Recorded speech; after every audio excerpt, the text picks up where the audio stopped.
Hey y'all, thanks for tuning into another video. If you've watched my other videos this week, I have been recording about the Love is Blind cast, and just disclaimer once again that I don't know these people personally. I only know what was the edited parts of their parts on the show. And so I'm just giving my brief psychoanalysis of those characters that we saw on the show and like what I saw. If you watch the podcast from Monday on the Peace podcast, I talked about how, when you look at things through the lens of just experiencing them, like how I used to watch Love is Blind, it would just be like, oh, I'm just watching this show, And now as I watch it, like I've gained some knowledge and I can kind of see the inner conflicts of the people. And so that's really what I'm noticing and just talking about. Because though they're characters on the show, though they're edited versions of them, these people are walking around in the world. And so let's talk about what is actually going on and how you can identify it. And so today's video is about taking accountability. And sometimes when we're in relationships, it's really hard for us to take accountability. And it's even more difficult when you're with somebody who refuses to take accountability and they kind of flip things on you. So I'll just give you an example of how I've experienced this in my life. So in one of the relationships that I was in, we were together for several years at this point, and we had gone on a date, and I was supposed to plan the activity, he was supposed to plan the restaurant, and he didn't plan the restaurant, and he got angry because he didn't know where we were going, and it was this whole thing. I had to look up a restaurant while we were in the midst of navigating from the actual activity that we did. And then while we were at the restaurant, he made some comment about his coworkers, and it was like this older guy who was dating this younger girl, and he basically just said like, well, if you're dating a younger girl like that, you should just anticipate that she's going to have other relationships outside of the relationship with you. And I was kind of like, well, if you're going to be in a relationship and it's going to be a committed relationship, then perhaps you shouldn't get into one if you're not willing to be committed to this person and monogamous. And that started a whole argument because he said that I looked at the world through rose-colored lenses, etc. So anyways, when we got in the car on the way home, he was super frustrated. This was a very abusive relationship, so trigger warning. And we parked in the parking lot, and I wanted to resolve the situation, and he wanted to get away from me. And so I wouldn't get out the car because I was trying to like say, okay, can we resolve this before we go inside of the house, because there are kids in the house. And he took my glasses off my face and threw them out the window so that I would have to get out the car. And I tell you that story because while I was in it, I was so keenly focused on making him happy that I couldn't really see the forest through the trees. And I didn't realize that the things that he was trying to do were because he didn't have an answer or reasoning for the things that he felt or saw in a relationship. And he knew that those weren't really characteristics of a healthy relationship.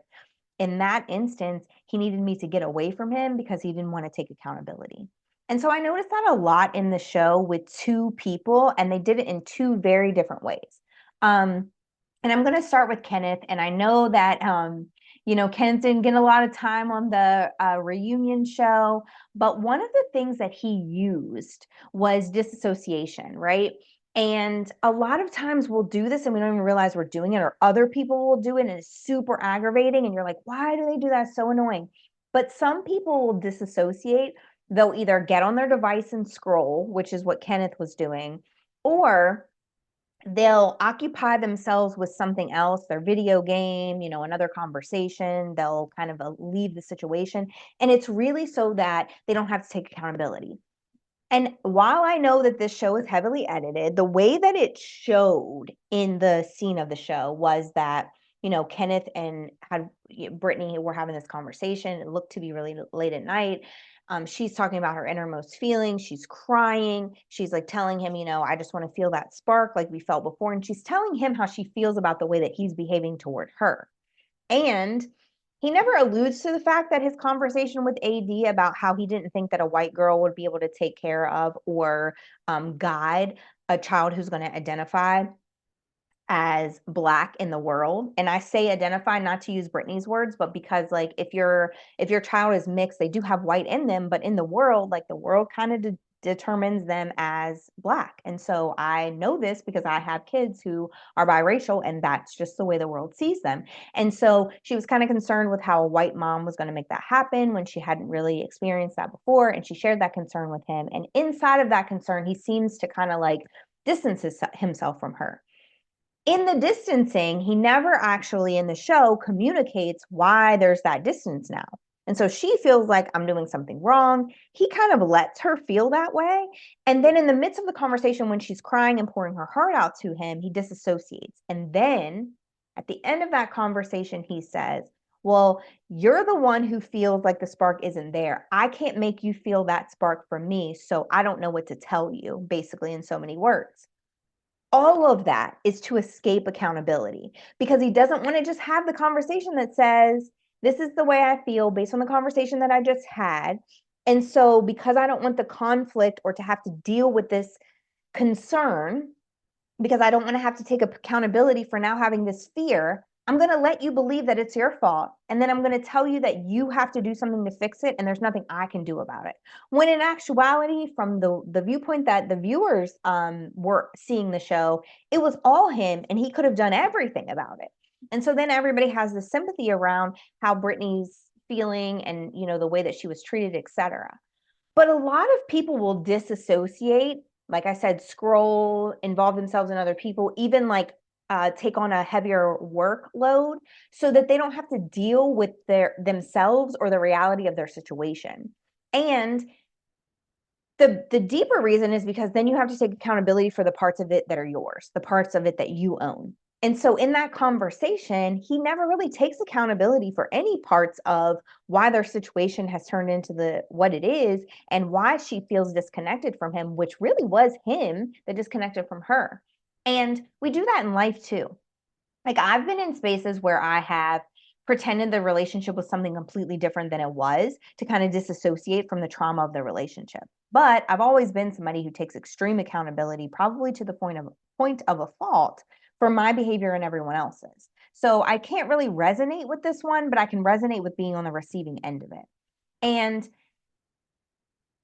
there are times where we decide to not take accountability and we transfer that accountability onto other people, and disassociation is a way to make that happen.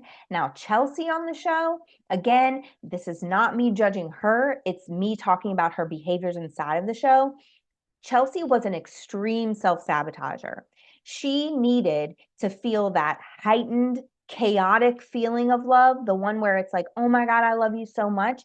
And so in an effort to get that love, she transferred guilt to Jimmy consistently. So if she had a feeling, somehow it was his fault. If she had an emotion attached to something, somehow what he did was wrong. There was never space for this to happen and this to exist at the same time. So I have an emotion about this, and you should be able to go hang out with your friends. How do these two exist in the same space? Well, you need to work on your emotion because you're highly sensitive to things because of your previous relationship and not because of me. And I need to have an empathetic lens around the things that I do to make sure that, you know, I'm doing things that are in alignment with who I say that I am.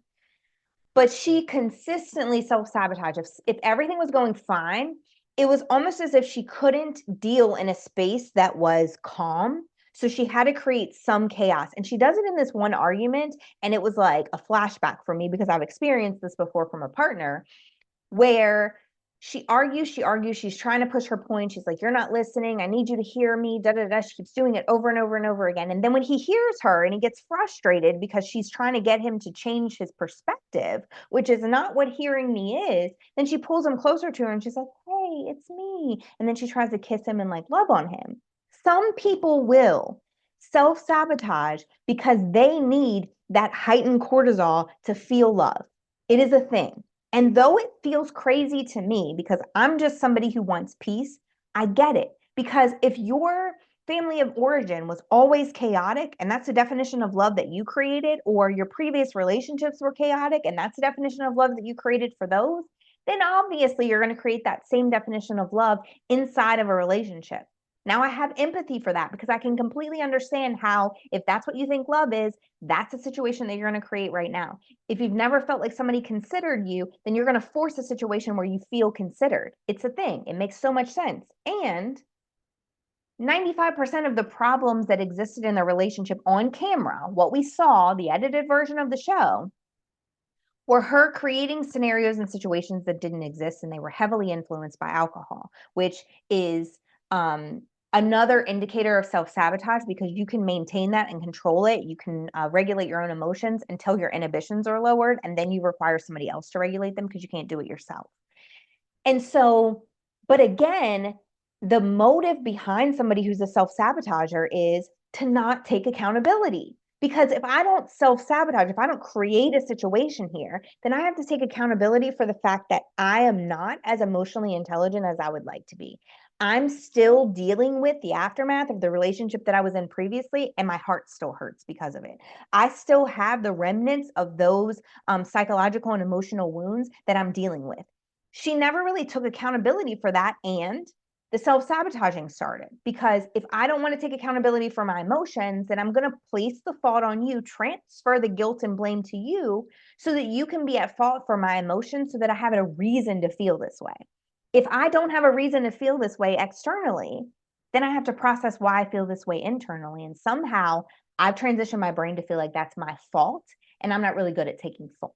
And so both of these things are really a form of transferring the accountability to somebody else, transferring the guilt to somebody else, so that that person doesn't have to, like the person who's transferring doesn't have to deal with their own inner demons and wounds and their own experience disappointing people or whatever it is. So they transfer it to other people. So what can we do if that's something that we find ourselves doing? Well, first thing is you have to take accountability. Whatever exists inside of you is yours.